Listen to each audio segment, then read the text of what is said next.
Welcome to We the People, where we discuss the good, the bad, and the within community, culture, and politics. I'm your host, Fallon Dee Cee, aka the Policy Princess, giving you all the details on all the latest topics. Don't forget to like and subscribe and let me know what you want me to discuss. You can also catch me every other Thursday on mixx106radio.com. Unthinkable how many seniors and veterans that are living in tent cities across the Metro Atlanta area. And I am optimistically hopeful that as we start having these major events, the FIFA World Cup, the Super Bowl, the college football championship, that we won't do some of the things, when I say we, the city won't do some of the things that it did in the past around the Olympics of, rounding people up and disrupting them. They got a county they can send them to. Well, they sent them down to Macon last time. No, they're going to send them to this one county in Metro Atlanta area and just drop them off in this I county. hope that they don't do that. I'm not going to call out the county's name because, the people hate me over there. But there's one particular ghetto-ass county that they're going to send them to. And it's just a horrible place. And they're going to send them there because they said this place don't have no leadership. Them folks don't want that. So they're going to put them over there. That's what they're going to do. But, hopefully we won't go back to the days of red dog squads and raids and rounding up people. All the more reason that we need services like the Police and Alternatives Diversion Program to help people get the services and access to the resources that they need. What is Police Alternative Diversion Program? Explain it to the listener. They're not informed, so inform them what it is. So it is...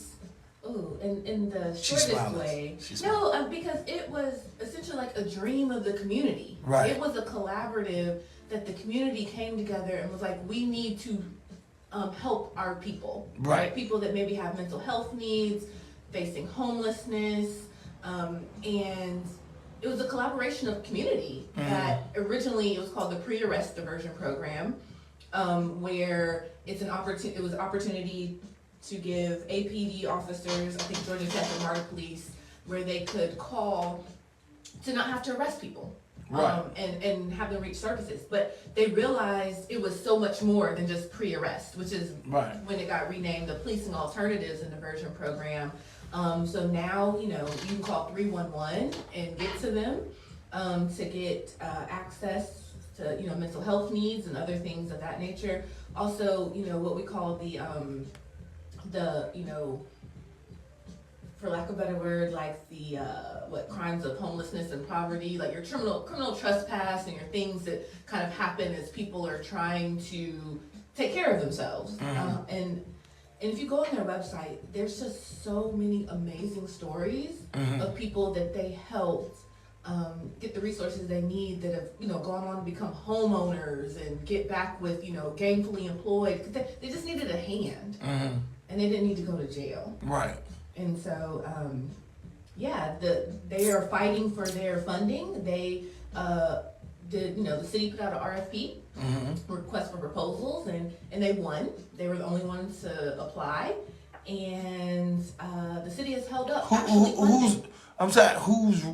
won the RFP? The Policing Alternatives Diversion Program, PAD. Okay. They won the RFP, got their notice of award.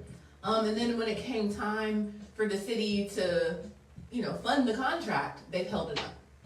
And they held it up, and then they gave them some month-to-month financing.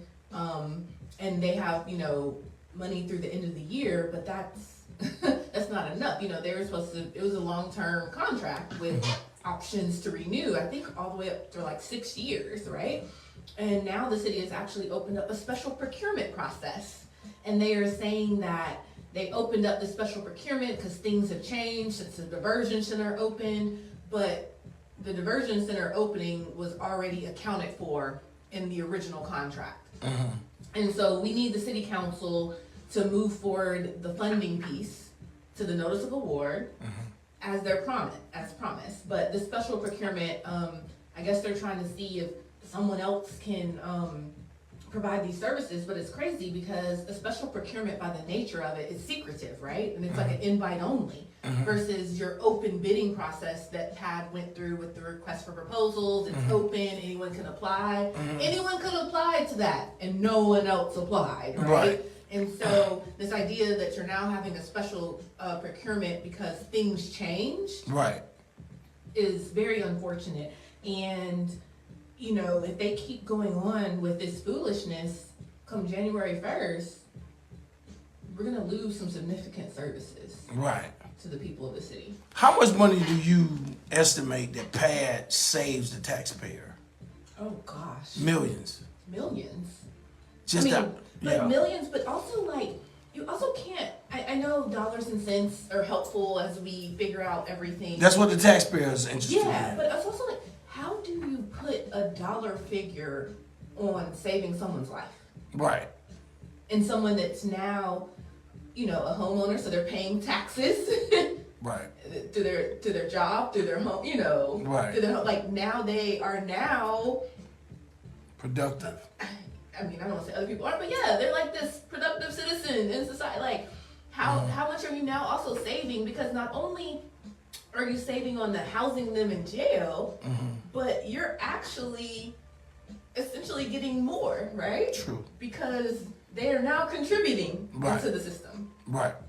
Right. And so we gotta, but why isn't this the norm around this? Think about this. In this unique place, this euphoric place that we call Metro Atlanta, we shouldn't be just concentrating great ideas like that in one place. It should be across the whole spectrum in the metro area. Absolutely. We've been advocating for like expansion of PAD. Because Okay. like right now, only the city of Atlanta, Georgia Tech Police, MARTA Police can divert through the program. Okay. We've been encouraging, you know, expansion where any jurisdiction in Fulton County, so you know, your College Park, your East South Pole Point. Police, East Point, Johns Creek, is it a full city? I don't know if they have police, but Alpharetta. They do. Sandy Spring, like anyone in the jurisdiction Should be able to. utilize these services, right? Mm. And I do think that PAD or similar, you know, should be able to expand to the entire metro region, right? Wouldn't it be amazing if you can call 311 anywhere in metro and get support? Right.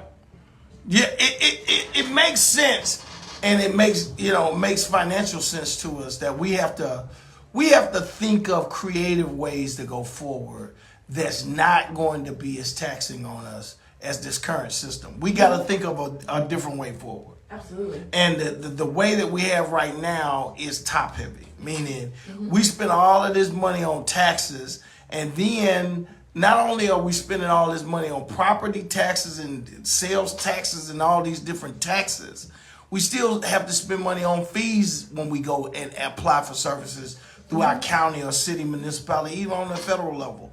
So that way of just charging shit out of us and giving us less than what we are accustomed to, that's not going to work anymore. So what are some of the ways that we can think of that makes life a lot better for us all, especially when it comes to housing? I think we have to hold our people at all levels accountable. It shouldn't matter how long you've been on council or the commission. It shouldn't matter what family you come from True. or connected to. True. It should truly be based on, are you serving the people, right? Right. And we talked about it briefly earlier, but like when it comes to housing, we love to throw around that term affordable housing, but that's not most of the times what it really is. So we need to hold them accountable. And True. if we want truly affordable housing, Right. we need to be looking at these numbers. Right. And it shouldn't be, oh, there's 6 units in this complex and now there's a 3-year waiting list for people to Right. try to get on it, right? It Right. shouldn't be, oh, it's affordable if you make over $60,000 a year. Right. Like it should be truly affordable, right? Right. And I know they opened that little tiny home thing for. It's like we do. That's a gimmick, though. That's what I'm saying. We do performative actions. Right. So we do this big ribbon cutting at a little tiny home village. Okay, that's how many. I mean, okay, yes, maybe that does help 10 people, but Right. it's like in the grand scheme. Like, we really need to be looking into these policies, right? Right. And so, and I feel like it's all connected. I think, unfortunately, a lot of times we look at things you know, like, oh, this is my issue that's important to me. This is my issue that's important to me. But it's all connected. Just like how the building of the Cop City, the environmental impact that it's having already on the black neighborhood Right. that it's in, the black neighborhood that didn't even get a say because they said some of them, because they're technically in the cab, they couldn't even, you know what I'm saying? Right. Like, this is wild. Like, all of that is connected too. And that's an area that was promised to be a park, a green space that a community wanted, right? And so I think we have to, yes, we show up and speak on certain issues, but sometimes we need to zoom out and connect the dots for people. I gotta ask, how do we have what we need and live in abundance in community in this current system? Because Trump is saying, and his people are saying, and their mentality is that they wanna just totally revamp this whole system to look the way that they see America. How Which doesn't include us. Right, but how do we survive in this new era, this new way forward? How do black and brown, non-white people survive in this new way forward? I mean, at the risk of sounding repetitive, we have to go back to like being collective, right? Like that's like sharing of resources. That's like, okay. But in a community that's so fractured now, you know, if I took people from Powder Springs and tried to connect them with people from Decatur, it would be like oil and water. And they could be black. Well, for the record, my aunties that grew up in Powder Springs moved to Decatur, so there are more I'm joking, but I'm serious. There's more connections sometimes than we realize, and so just writing it off, you know, they decided they wanted to be around more black people when they got older, so they moved to the east side. What's wrong with you? I'm just saying, they got tired of that rural life. Right. And they was like, we going over there. But anyway. Something really wrong with you, pal. I'm saying. Hey,